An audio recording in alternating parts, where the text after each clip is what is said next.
আজকের রেসিপি একটা tiffin recipe তৈরি করব।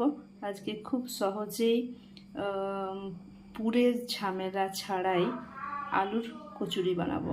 তার জন্য এখানে আটা অল্প নিয়েছি, একটু ময়দাটা একটু বেশি নিয়েছি, আর তার সাথে এখানে সেদ্ধ করে রাখা আলু মেখে নিয়েছি, সেটা দিয়েছি, নুন দিয়েছি, হলুদ, কাশ্মীরি লঙ্কার গুঁড়ো, এখানে দেওয়া আছে জোয়ান, গোটা জিরে, চাট মশলা, কালো জিরে, এখানে ভাজা মশলা আছে, আর সাথে আছে একটু চিলি ফ্লেক্স।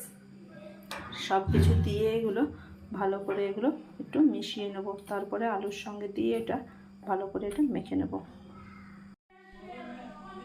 ভালো করে সব কিছু একসঙ্গে মেখে একটা ডো তৈরি করে নিয়েছি।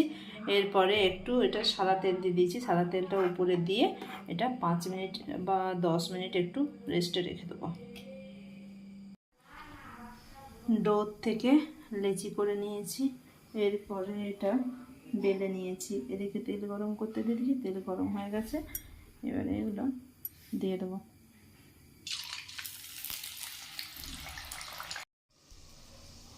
দেখো বেশ ফুলে গেছে আলুর কচুরিটা। উল্টো দিকটা উল্টে দিচ্ছি, একটু ভাজা হয়ে গেলে তুলে নিচ্ছি। এটা আমার আলুর কচুরি তৈরি হয়ে গেছে। ভিডিওটা দেখার জন্য ধন্যবাদ।